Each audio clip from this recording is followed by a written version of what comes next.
Allez bien dormir, ça fait du bien, on espère. On présume que ça a dû inspirer notre très cher GPE, Ghislain Pierre-Sono, pour la première partie de la revue de presse. Aimé. GPE à Yaoundé et puis la transition facile avec Junior au sein, c'est la revue de presse. Bien le bonjour.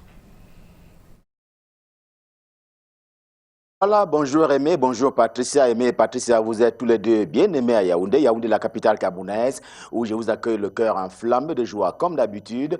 Vous, mais également nos millions de téléspectateurs, ceux du Cameroun et du monde entier qui sont tous chargés fort d'informations.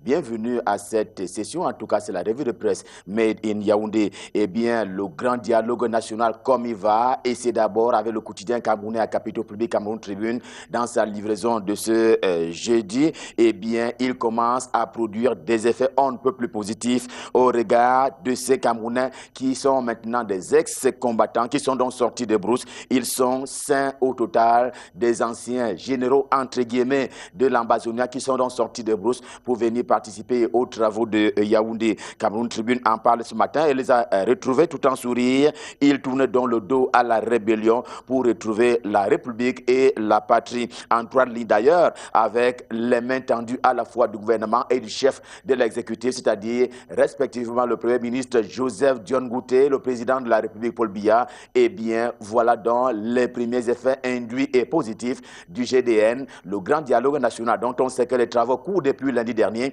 et devraient s'achever vendredi, c'est-à-dire demain, et c'est bon pour le moral. Je signale donc Cameroun Tribune au rang des mesures et de ces annonces qui font du bien et du bon au cœur par rapport à ces résultats qui est espéré de tout le monde, à savoir la sortie définitive de la crise dite anglophone dans le nord-ouest et le sud-ouest camerounais. Les travaux se déroulent d'ailleurs et voilà qui va venir donner un boom en tant qu'élément de morale on ne peut plus indispensable à ces travaux. Et puis, pour sa part, défi actuel, tout aussi en kiosque que ce jeudi, y étant, il a plutôt sillonné les coulisses du GDN, le grand dialogue national, question de se rendre compte qu'en fait, il y a là-dedans du bon et du moins bon. Par exemple, quand torchant un peu les coulisses, l'ambiance est telle que certains leaders politiques ont déjà claqué la porte. On les a cités très récemment encore. Ali Sadio de l'AFP, Bernard Mouna ou même encore Jean-Jacques Kindi. Eh bien, ce sont là quelques-uns de ces noms-là, au même titre que Célestin Bedjigui, qui avait donc claqué la porte en vertu de ce que leur point de vue, tout au moins leur sujet en termes de propositions, n'avait pas été retenu pour être débattu. Le journal qui constate aussi la non-participation des leaders séparatistes. Eh bien, ils étaient les bienvenus, même si tout à l'heure, Cameroun Tribune, le quotidien à Capitaux Public camerounais, a annoncé le retour à la République des 5 ex-combattants pour parler justement de ces 5 ex-généraux de cette armée de l'Ambazonia. Et au rang des sujets, ne figure justement par la question du fédéralisme. Et c'est là, pour le journal Défi Actuel, l'un des sujets qui fâche à propos de ce qu'il est convenu d'appeler les non-dits du GDN, le grand dialogue national. Et du coup, le journal crache déjà sur les résolutions qui s'en vont être donc tirées à l'issue des travaux du palais de congrès de Yaoundé. Et comme on parle de coulisses, c'est le journal d'Aman Mana, le quotidien bleu, le jour du jour, qui est allé débusquer une présence peu ordinaire, justement, en participant à ces travaux au palais de congrès de Yaoundé. Il s'agit du représentant africain de l'ancienne chancelière allemande,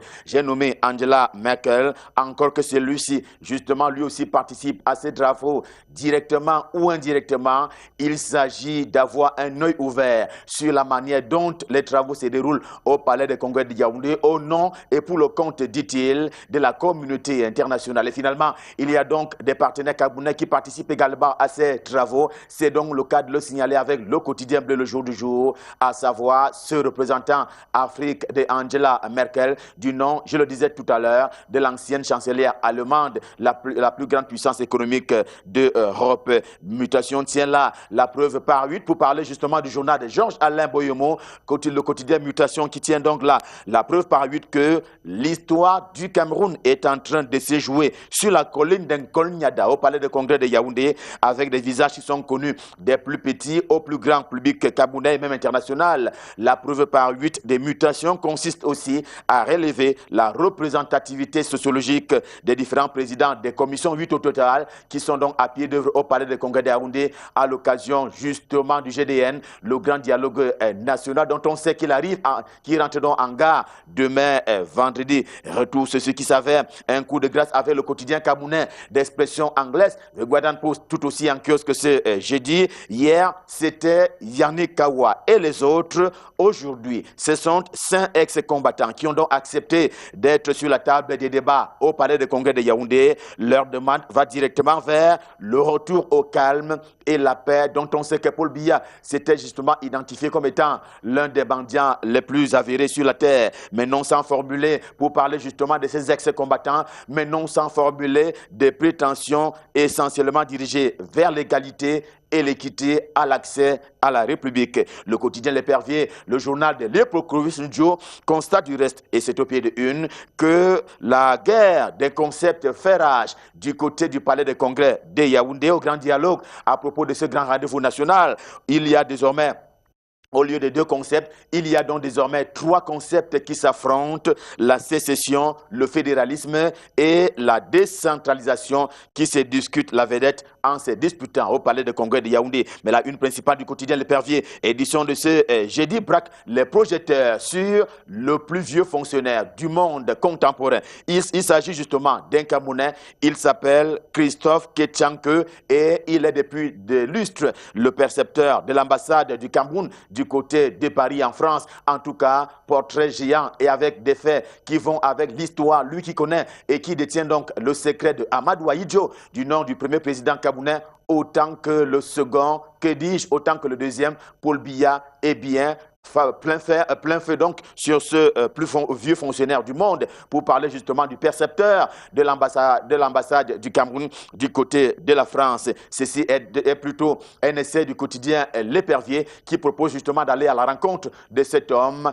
au portrait, on va dire, exceptionnel. Quant à Tribune d'Afrique, le journal de Faustin Djikam également en kiosque ce jeudi, eh bien, il est question de revenir sur les récents faits, pas attribués, mais qui sont reconnus au sultan roi Deba Moundje nommé Ibrahim Bombonjoya, selon le journal, eh bien, il est un ami et même un fidèle du président de la République Paul Biya. Il n'y a donc pas lieu de s'émousser car il travaille plutôt à donner de la lumière sur l'activité et l'action présidentielle. À lire aussi l'éditorial de Faustin Djikam dans Tribune d'Afrique, édition de ce jeudi, et cet éditorial-là porte sur cette jolie fleur, une jolie fleur au bout, bien entendu, du fusil. Mais à la vérité, renseigne pour sa part le journal La Vérité également en kiosque ce jeudi. Eh bien, le dialogue qui est sur les rails depuis lundi dernier entre en gare. Demain, c'est un rappel. Eh bien, mais la grande messe connaît un côté on ne peut plus obscur du fait de ces oubliés qui n'ont donc pas été appelés, qui n'ont pas été retenus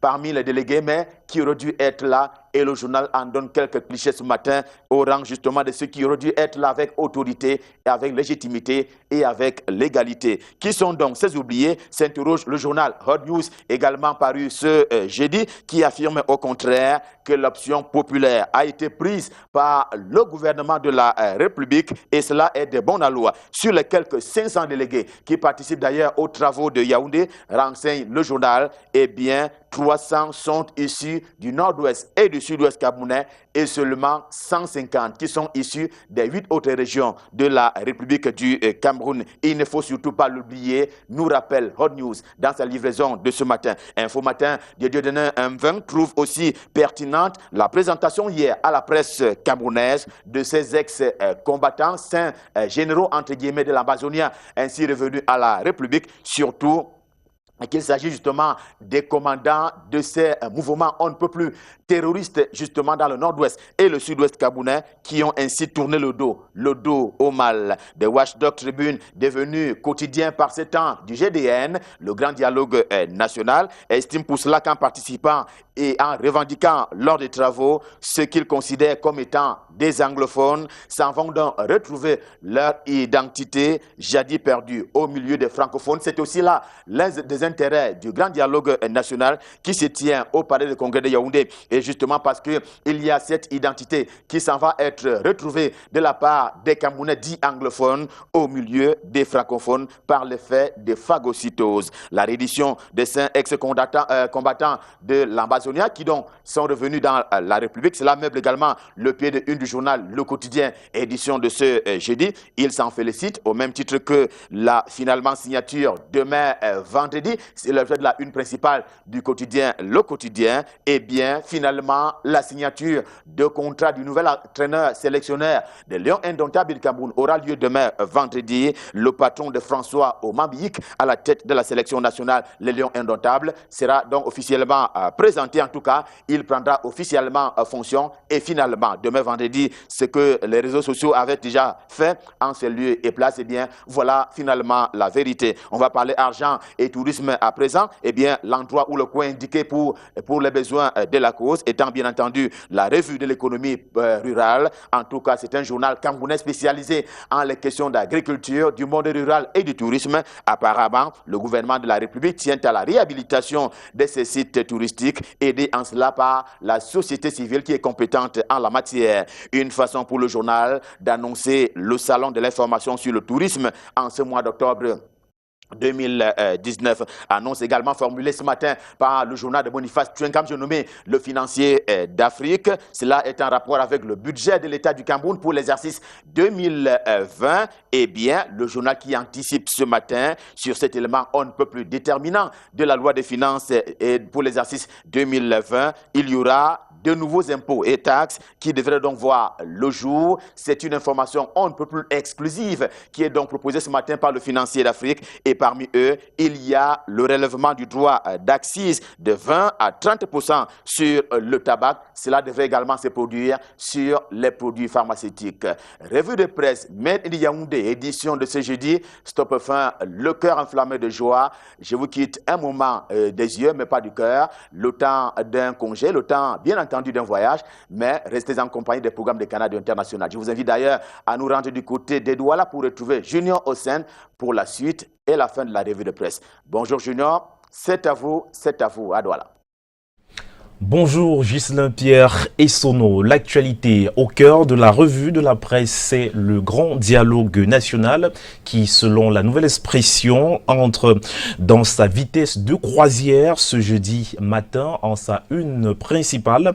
Le journal La Nouvelle Expression parle de défis de crédibilité, de légitimité et d'efficacité. La Nouvelle Expression de ce 3 octobre 2019 en page 4 à 8 nous signale que les travaux en commission devraient déboucher ce jeudi sur l'examen et l'adoption du rapport final du grand dialogue national. Ce matin, en kiosque, allez découvrir 5 points majeurs qui orientent les enjeux de ce grand débat à Yaoundé, selon la Nouvelle Expression. Dans le même journal ce jeudi, à lire un document exclusif que propose la Nouvelle Expression en colonne sur la déclaration de Boya relative à la crise anglophone. En page 10 à 12, le quotidien pointe qu'en avril 1993, les élites du sud-ouest et du nord-ouest avaient fait une autopsie en profondeur de tout le problème. Le rapport de cette autopsie à lire dans la Nouvelle Expression de ce jour. Nul doute, selon le journal, que ce rapport ne débouche sur la forme de l'État. Et justement, en colonne, la Nouvelle Expression, titre forme de l'État quand le SDF accuse. Le Social-Démocratique Forum accuse qui? Élément de réponse en page 7 à 8 du journal de ce jeudi matin. La forme de l'État, c'est la racine du mal, nous apprend le Messager ce matin, qui va plus loin en soulignant au bas de une que le fédéralisme est le chaînon incontournable dans les liens de la paix. C'est à retrouver dans le Messager de ce jour. En page 3 du Messager, justement, le journal de Puissant Diawé s'interroge sur ce que fera Joseph John Gounté, lui, Premier ministre du Cameroun et grand coordonnateur du dialogue national qui se tient au Palais des Congrès de Yaoundé. Quelques pistes de réponse à lire ce jeudi dans les kiosques. Le journal nous livre également une grande bataille oratoire entre Robert Messi, Gongo et Atangandi, feuilleton de jeux de mots à lire en page 6 et 7 du journal.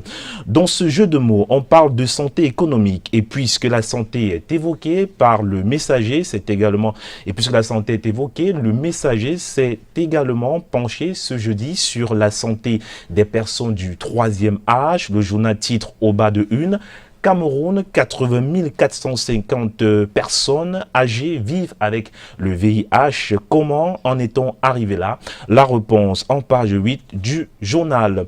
Une autre question de santé, c'est celle de l'environnement évoquée en grande une du journal Agri-Info, la revue de l'économie rurale. Le journal de Ruben Etienne nous apprend qu'il faut réunir 1,2 milliard de francs CFA pour réhabiliter les sites touristiques du Cameroun. Et en colonne de une, le journal présente quelques stratégies pour valoriser nos sites.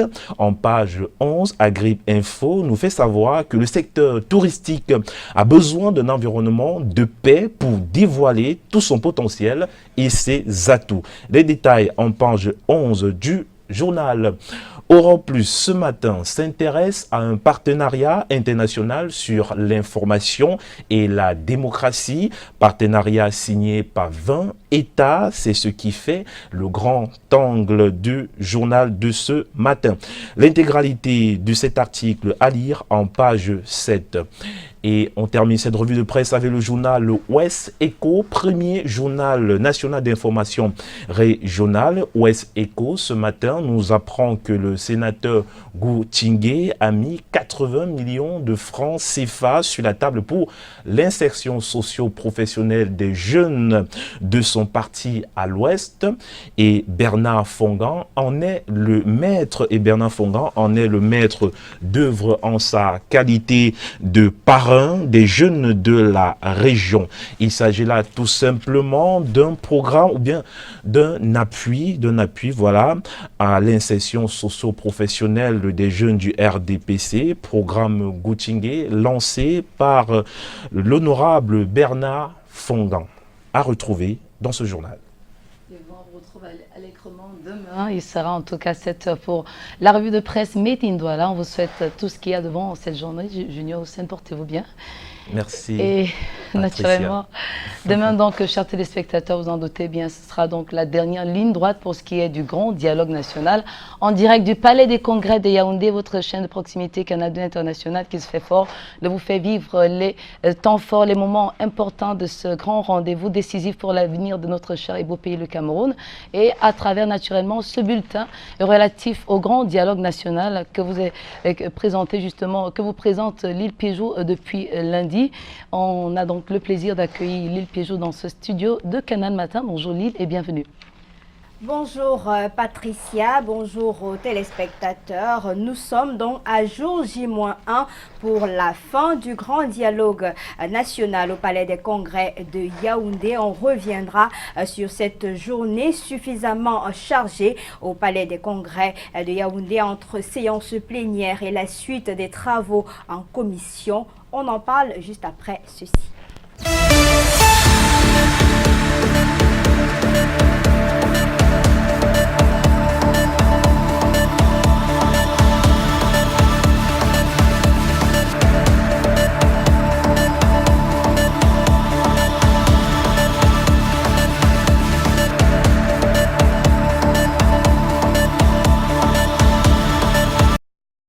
Bienvenue à tous. Avant de faire le point de ce qui s'est passé hier au Palais des Congrès de Yaoundé, à l'occasion de ce grand dialogue national, revenons sur cette journée suffisamment dense, donc sur les collines de Col Niada. À partir de 11 h tout à l'heure, vous aurez une séance plénière où les 8 commissions vont présenter leur rapport après 2 jours de travaux en commission. Et aux environs de 15 h, vous aurez également une autre séance plénière avec la poursuite de la présentation des rapports des commissions.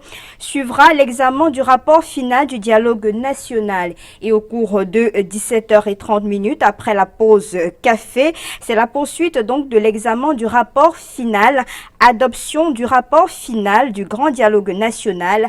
Et à 20 h, vous aurez donc une grande soirée de gala. Et on reviendra au cours de la journée pour vous faire le point de cette séance plénière et le rapport des différentes commissions. On a 8 commissions au total qui travaillent depuis 2 jours pour qu'au finish, on puisse avoir des recommandations dans la résolution de la crise dans les régions du nord-ouest et du sud-ouest. Mais avant tout ceci, les travaux, je le disais dès l'entame de cette édition, étaient très denses hier dans les différentes commissions, notamment la commission de la décentralisation et du développement local, c'est la commission 4, notamment avec la suspension de la nomination des délégués du gouvernement dans les différentes régions du Cameroun. Et vous avez eu également ce volte-face de Jean-Jacques Ekindi, le président du mouvement progressiste, qui est retourné au palais des congrès de Yaoundé après un échange avec le premier ministre chef du gouvernement. Dans ses propos, il est question de mener à bien ce grand dialogue initié par le chef de l'État. Je vous propose deux réactions. D'abord celle de Hilaire Zipan, qui fait partie de la commission décentralisation et développement local. Ensuite, Jean-Jacques Ekindi, qui reparle de son volte-face. On les écoute. Il faut s'en rendre compte que le caractère unique de la nomination du délégué du gouvernement à la tête d'un conseil élu est une loi rétrograde. Donc, à l'unanimité, nous avons donc décidé qu'on peut maintenir l'appellation du délégué du gouvernement ou lui donner une autre appellation, mais en supprimant le caractère de la nomination. La deuxième avancée que nous venons d'obtenir, par le biais d'une collaboration avec les gars de la diaspora et Arc Bombala, y compris moi-même, c'est que le poste du PCA, du FECOM, ne reviendra plus au ministre de tutelle. Si on veut autonomiser les fonds de la commune, il est donc nécessaire que l'association des maires, qui a un président, puisse être président du conseil d'administration de FECOM. Donc par conséquent, le poste de directeur sera un appel à candidature qui sera libre. Nous sommes en train d'aborder dans le point le plus délicat, les régions. Nous constatons que dans les dispositions de l'article 62 de la Constitution, cet article permet au président de la République, naturellement, de créer des régions à régime spécial.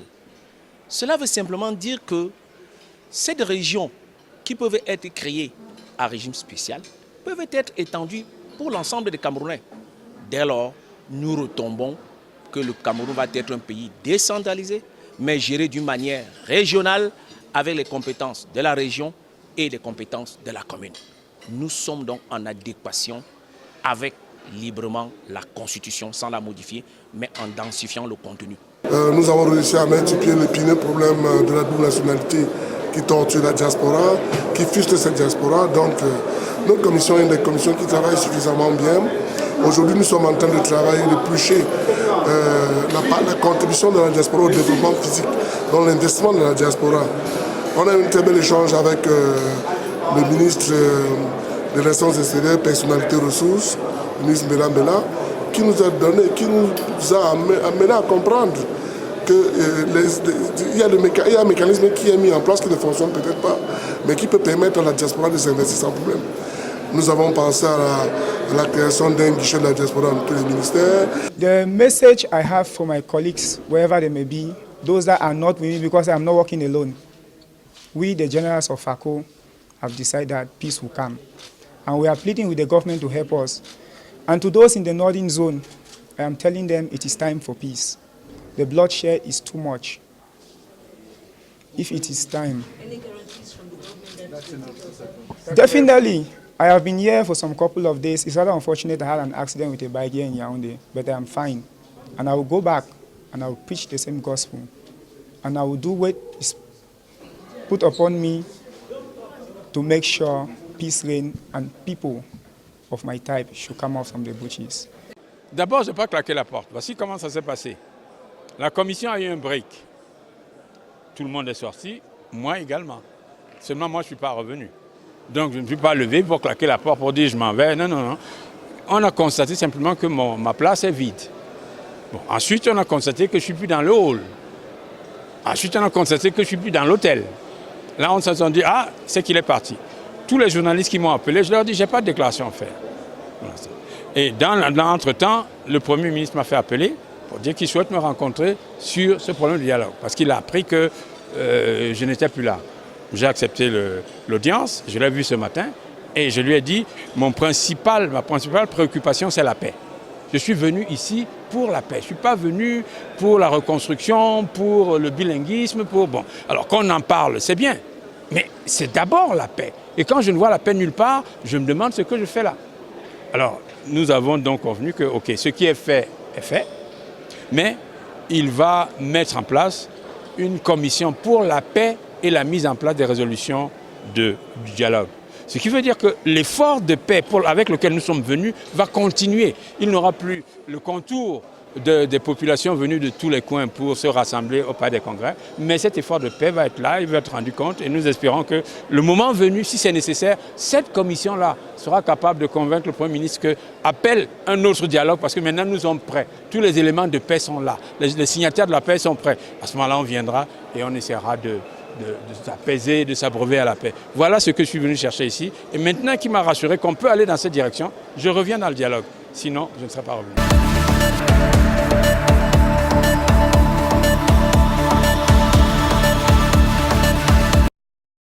Jean-Jacques Ekindi, que vous avez suivi donc tout à l'heure, fait partie de la commission reconstruction et développement des régions touchées par la crise socio-politique. Vous avez également suivi la réaction de Dr Ella dans la commission diaspora, mais surtout un visage qu'on va parler tout à l'heure, celui du général Capture and Destroy qui a été reçu par le Premier ministre. Mais retournons donc sur le cas Jean-Jacques Ekindi, n'était pas le seul pour ce qui est la série des défections observées au Palais des Congrès de Yaoundé. Il était aux côtés de Akeremouna du mouvement NAN, Alice Sadio de l'AFP, Célestin Bedzegui, donc qui ne sont pas du tout d'accord avec tout ce qui s'est passé au Palais des Congrès de Yaoundé pour ce qui est de la constitution des membres de la commission. Ils parlent des dés qui ont déjà été préparés à l'avance.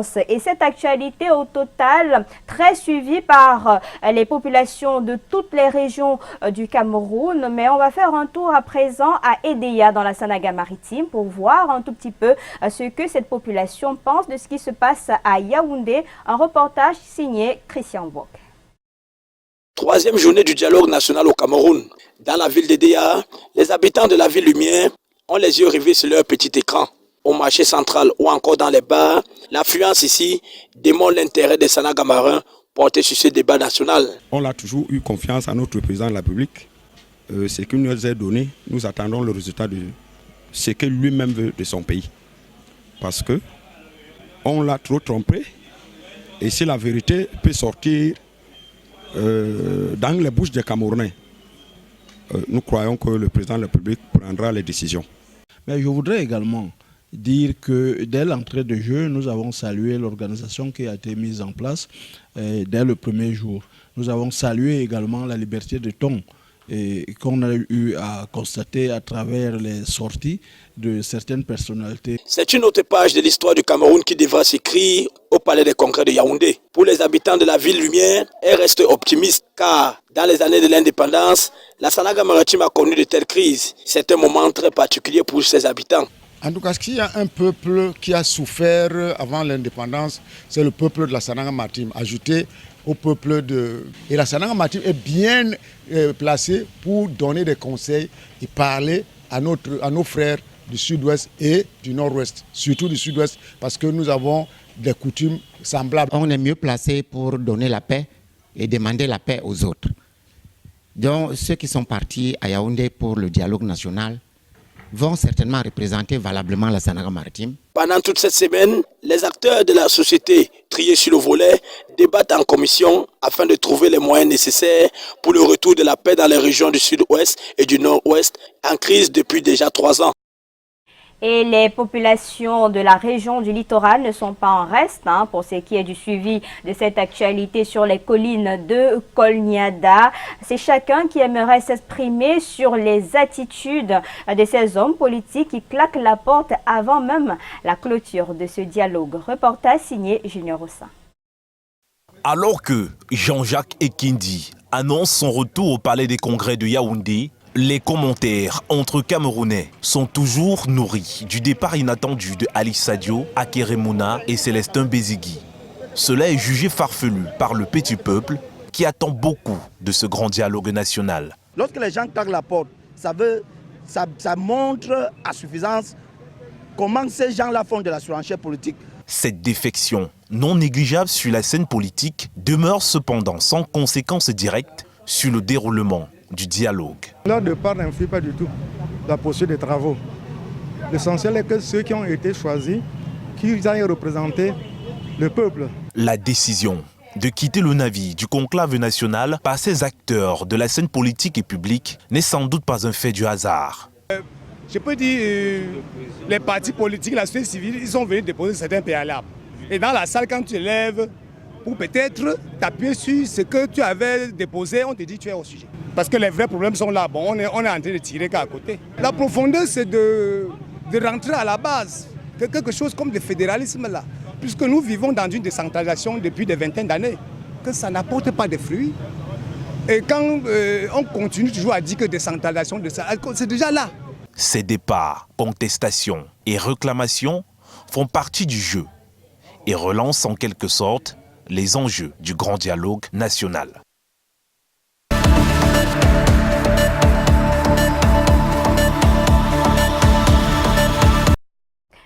Et c'est un visage que vous avez vu tout à l'heure. Il s'est exprimé dans le bloc d'attitude venu donc tout droit du Palais des Congrès de Yaoundé. Je propose de revenir sur ce visage qui va marquer ce grand dialogue national. C'est celui qui se fait appeler Général Capture and Destroy. Il nous vient du département du Fako, précisément dans la région du Sud-Ouest. Il a été reçu donc hier par le Premier ministre chef du gouvernement. Il était accompagné de 4 de ses alliés, commandants de guerre. Selon ses propos, ils sont venus représenter donc ses collègues de la brousse au grand dialogue national. C'est désormais des ex-combattants qui pensent qu'il est temps de déposer les armes et de dialoguer pour que la paix puisse revenir dans ces régions. Il faut donc préciser que le général Capture and Destroy est prêt à travailler avec le gouvernement camerounais pour appeler les uns et les autres qui sont encore réfractaires à cette initiative du chef de l'État à comprendre que le pays est un et indivisible, surtout que depuis hier au Palais des Congrès de Yaoundé, il n'est pas question de fédéralisme, mais plutôt de décentralisation renforcée. C'est l'expression pour lequel il faudra bien s'habituer ces derniers moments. Après la sortie donc de Bombo Njoya, roi des Bamoun, il y a également cette sortie qui fait le tour des réseaux sociaux depuis hier et qui fait couler beaucoup d'encre et de salive au Palais des Congrès de Yaoundé. Edouard Akame Foumou, c'est un militant du Rassemblement démocratique du peuple camerounais. Je vais le citer entièrement ce matin. Nous pouvons, dans le cadre d'un État unitaire décentralisé, donner un statut particulier aux 2 régions anglophones. L'article 62 de la Constitution le permet. Voilà donc les propos tenus hier par Edouard Akame Foumou du RDPC, qui continue également à faire les choux gras de la presse après la sortie du roi sultan des Bamoun. Après donc ces propos de Akame Foumou, il a eu droit donc à un standing ovation des membres de la commission décentralisation et développement. Voilà un tout petit peu pour ce qui est du package de ce journal consacré au grand dialogue national. On vous rappelle tout simplement que la journée d'aujourd'hui est très dense au Palais des Congrès de Yaoundé avec des séances plénières, le rapport des commissions. Après 2 jours de travaux, à la fin, on aura une soirée de gala à partir de 20h. On reviendra certainement dans la journée pour voir ce qui a été dit pendant 2 jours dans les différentes commissions. Et Canal 2 International est toujours au cœur des grands événements. Patricia Lorna Il est aussi. déjà. Demain, ce C'est la sera fin. donc le dernier rendez-vous pour la route lié donc au grand dialogue national. J'en viens et pour se dire au revoir. Rendez-vous donc pris demain, ce sera donc le 4 octobre 2019. Ce jour, nous célébrons les Gérard, les Cypriens. Je ne sais pas si vous en connaissez. Gérard Tédom, Gérard Agnaté. Oui. Donc voilà. Cyprien. Cyprien, pas du tout, c'est pas un prénom. En tout cas, c'est ce qui est sur l'île, c'est qu'il y a pas mal de Cypriens qui vous reconnaissent, peut-être des camarades, d'anciens camarades de classe qui ont dit « Ah, je la connais ». L'île Piégeon vous souhaite ce qu'il y a de meilleur pour cette journée. Portez-vous bien. Merci à Rendez-vous vous. demain. Rendez-vous à 9h d'abord pour notre point sur l'actualité et on reviendra dans les cours de 11h, 11h moins pour le suivi de la séance plénière et au fur et à mesure, on vous donnera toutes les informations en direct du Palais des Congrès. Merci Lille Piedjou, c'est un honneur, un bonheur de vous écouter, vous regarder encore ce matin pour le journal du Grand Dialogue National. Demain, ce sera la dernière sortie de cette édition spéciale sur Canal 2 International et puis nos équipes qui prennent le relais juste après Canal Matin en direct de Yaoundé, du Palais des Congrès. Et ne manquez pas d'ailleurs l'émission ce soir qui revient sur une journée ô combien importante puisque la session plénière donc, sera d'ailleurs même en direct sur Canal 2 tout à l'heure. Les Gérard, j'en colle un qui nous regarde ce matin, Tête Nda Gérard, il est opérateur économique, il est du côté d'Ancien 3e, ici à Douala, il nous regarde. Et puis DJ Gérard Ben, qui est déjà... Il nous a offert un sacré tube aux côtés de Salatiel. Et il est carrément sorti de son régime, voilà, le régime dont on lui connaît, le Ben Skin, il a essayé autre chose et c'est parfait. En tout cas, ce n'est pas les mélomanes, grands mélomanes de la première heure que vous êtes qui me demanderaient ce matin. Alors qu'on a envie de faire plaisir à nos annonceurs. On va directement aller vers la cuisine de la réclame. Mais derrière, n'oubliez pas qu'on a quand même de beaux invités ce matin, un sourire et un espoir pour le Cameroun avec Sissoul. Elle est l'autre candidate finaliste du prix découverte RFI, l'idole. Oui, je l'adore, l'idole, la slameuse. Est déjà à Canal 2. Elle vient directement de Yaoundé pour partager ses émotions avec nous. Et puis, ce serait bien pour Fadimatou, qui est sous-officier en douane. Hein, voilà, la maman de Zara et Kaylan qui nous regarde ce matin. Gros bisous à Tata Fadimatou et puis à Issatou, notre collègue stagiaire, qui est en train de charger son expérience dans le métier, qui n'est pas facile, il faut le dire. Pendant ce temps, il nous charge de réactions aussi, de très très belles réactions sur la page Facebook de Canal Matin. Le temps pour nous de prendre justement cette page colorée. Et juste derrière, vous le savez, chaque jour est une date historique. À toutes.